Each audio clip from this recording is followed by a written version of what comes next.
Lakers on Tuesday hosting them. The other team will be going to Cabo San Lucas for a nice little offseason. And we welcome everybody to Warriors Pregame Live presented by Comcast Business. We're going to break this all down here with the Hall of Famer, Chris Mullen. I guess the new Hall of Famer from Yuba College. Let's go, baby. Yes, sir.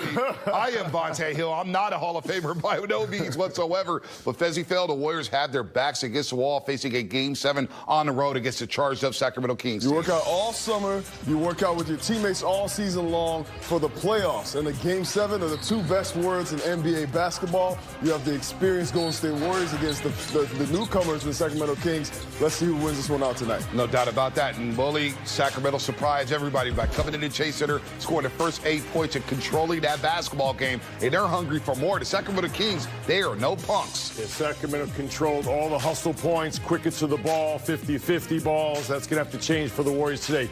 Game 7, important to manage the emotional surge in Golden One Center and then get down to focus and execution. All right, and who sets the tone out of the gate for the Golden State Warriors? We'll reveal Steve Kerr's Game 7 starters. So don't go anywhere, folks. We are setting the tone for Game 7 between the Warriors and Kings.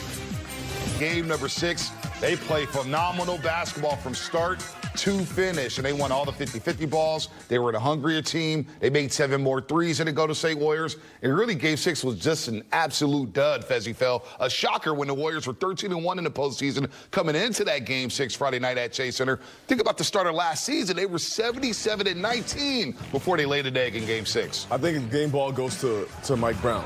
Mike Brown has been giving a lot of interviews where he says about his team, you know, we're not feeling a lot of pressure right now. You know, we're focusing on next year.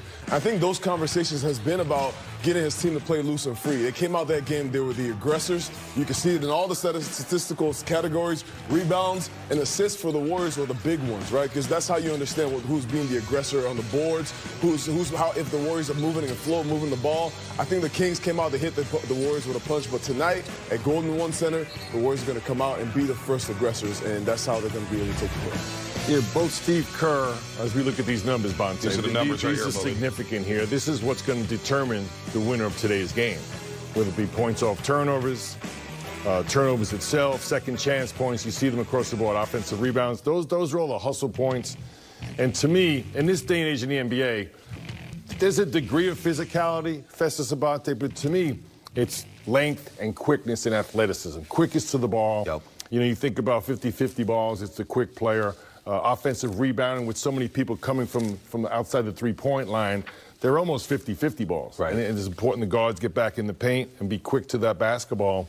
But both teams, both coaches have made adjustments. You know, because of Draymond's suspension, Steve went to the small ball lineup with separating Kavan and Draymond. That worked really effectively.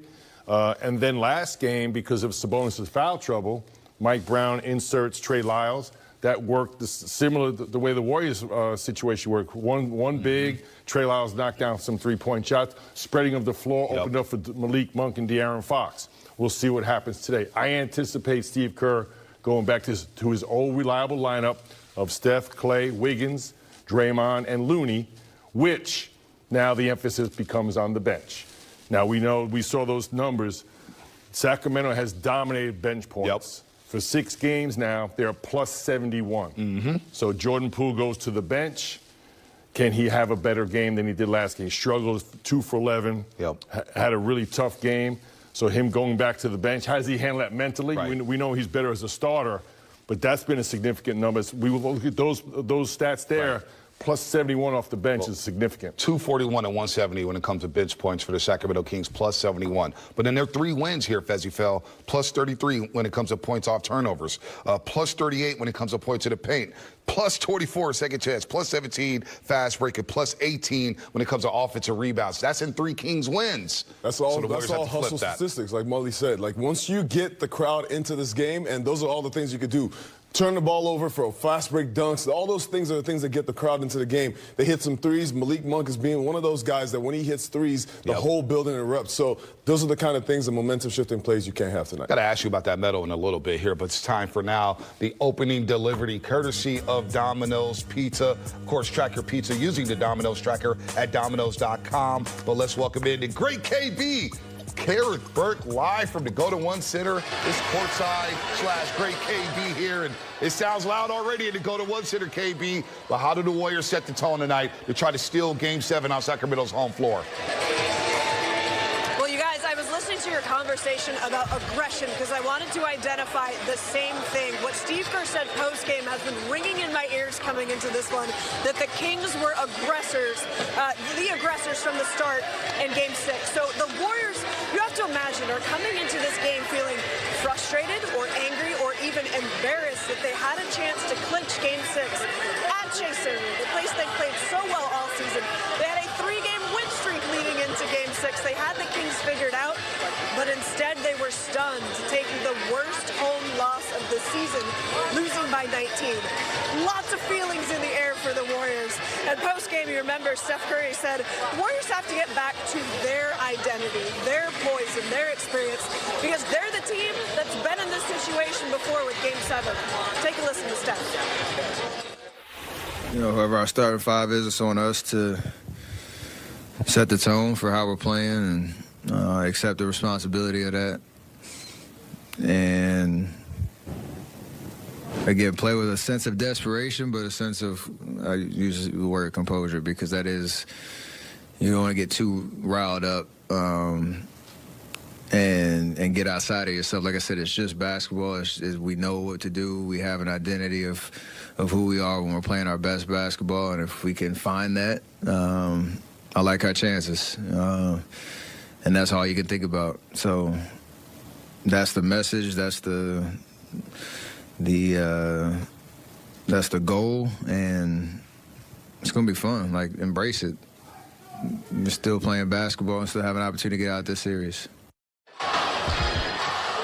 Hold on to that word that Steph said, composure, because it matches something Steve Kerr said pregame, that the biggest adjustment in a game like this is always the emotional one. You have to watch if the Warriors come into this game with the right mindset, locking down early so they can make sure they're not playing uphill for the majority of Game 7 the way they did in Game 6.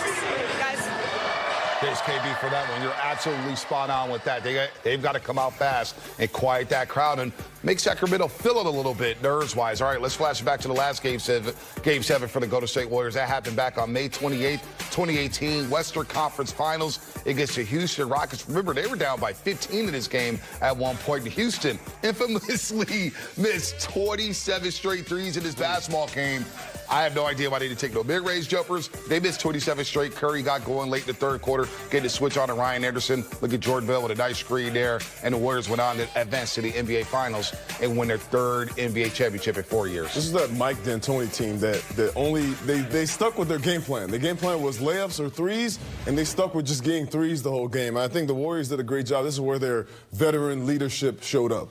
Kevin Durant led the charge with 30-something points. I think Klay Thompson had almost 20 points. Steph Curry came in the game, had a double-double. You know, Draymond Green had a double-double. This is where the veteran experience shows up, is in games like this. Some people get tight when it's Game 7s, and some people come out and flourish. This is what Golden State Warriors team has continued to show, that ability to win over and over. Third row Game 7 for Steph, Klay, and Draymond. Of course, back in 2014 against the Clippers, they lost to 7. Mark Jackson's final game as the head coach of the Warriors. And, of course, that game right there. And then we saw him winning, obviously, tonight at Game 7 on the road. I think that's really significant in my mind, just having that experience and having that experience together.